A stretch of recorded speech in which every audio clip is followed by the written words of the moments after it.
Last episode में हमने देखा था कि वो लड़की जिंग्यू को गोंग मेथड की एक किताब देती है और अब उसे बताती है कि जैसे कि इस दुनिया में यिन एंड यांग होते हैं, तो ये भी स्टार्स की पावर है। अगर तुमने इस मेथड को सीख लिया तो तुम्हारी पावर दुगनी हो जाएगी। जिंग्यू को उसकी बातें समझ में नहीं आती, इसलिए वो उससे कहता है कि क्या वो सिंपल वे में समझा सकता है। अब जिस पर वो लड़की कहती है कि इस बुक में बहुत ज्यादा मिस्टीरियस है, लेकिन पहले शायद तुम्हें समझ में ना आए, लेकिन तुम धीरे धीरे कर कर उसे समझने लगोगी। बस मैं भी इस मेथड को सीख रही हूँ, बट अभी तुम्हारे पास थोड़ा इजी वाला है। जानते हो ये किताब बहुत ज्यादा प्राचीन है और इसे कोई भी बंदा इस्तेमाल कर सकता है, चाहे वो ड्रैगन वॉरियर हो या फिर स्टार वॉरियर। लेकिन एक चीज है, तुम्हें इसकी प्रैक्टिस अकेले नहीं करनी होगी, बल्कि तुम्हारे साथ तुम्हारा कोई पार्टनर भी होना चाहिए। कल्टीवेशन करते समय तुम्हारी एनर्जी बॉडी में स्टोर हो जाएगी और दोनों बॉडी की एनर्जी को मिलाकर एक स्टार पावर बनेगी, जो कि यिन एंड यांग की प्रॉपर्टीज होगी। उसी समय में अब आगे तुम्हें करना है या फिर नहीं, वो तुम्हारे ऊपर डिपेंड करता है। लेकिन अगर तुम इसे कल्टीवेट करते हो तो ये तुम्हारी स्टार वॉरियर टेक्निक को अल्टीमेट कर देगी और स्टार मार्शल आर्ट भी।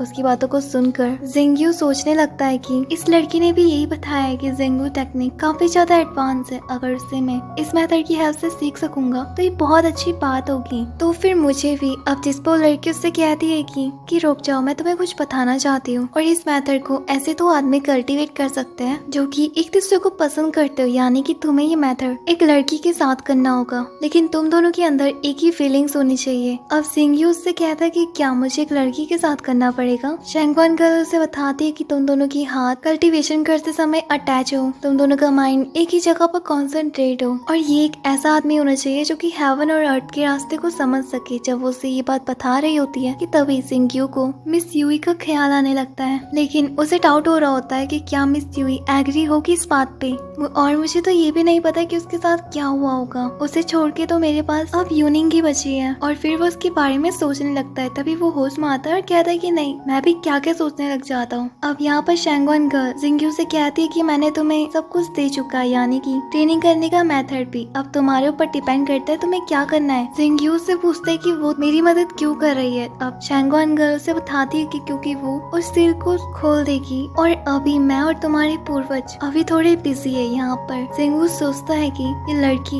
या फिर तो 25 और 26 की उम्र की लगती है, लेकिन उसका मेरे पूर्वजों के साथ क्या रिलेशनशिप है, पर वो कौन सी सील के बारे में बात कर रही थी। इसने मुझे एक और बार कंफ्यूज कर दिया। अब वो उसे कुछ पूछ पाता तब तक वो लड़की वहाँ से जा चुकी थी। जिंग्यू कहता है कि ये लड़की कभी तो अचानक से आ जाती है और बिना पूरी बात करे ही चले जाती है। अब वो उस किताब को देखने लगता है और कहता है कि मैं किसके साथ ट्रेनिंग करूंगा। तभी हम देखते हैं कि वहाँ पर यूनिंग भी आ जाती है और उसको देखकर जिंग्यू काफी ज्यादा डर जाता है, बट वो उस बुक को छुपा लेता है। यूनिंग को पता चल जाता है कि वो कुछ न कुछ छुपा रहा है और कोई ना कोई तो गड़बड़ जरूर है, इसलिए वो कहती है कि तुमने क्या छुपा रखा है, मुझे भी दिखाओ। शिंग्यू कहता है कि नहीं, मेरे पास कुछ भी नहीं है। यूनिंग उसे कहती है कि कुछ ना कुछ है, देखो साफ दिख रहा है तुम्हारे पीछे। मैं तुम्हें ऑर्डर देती हूँ कि तुम उसे मुझे दिखाओ। जिस पर जिंग्यू से कहता है कि मैं तुम्हारी बातों को क्यों मानूं, और अब तो तुम गवर्नर भी नहीं हो, इसलिए तुम्हारे ऑर्डर को कोई भी फायदा नहीं है। उसकी बातों को सुनकर यूनिंग उससे कहती है कि ठीक है, अगर तुम मुझे नहीं दिखाना चाहते हो तो मैं खुद ही ले लूंगी। और अब वो उसके पास आने लगती है। ये सब कुछ देखकर वो डर जाता है, बट हम देखते कि अचानक से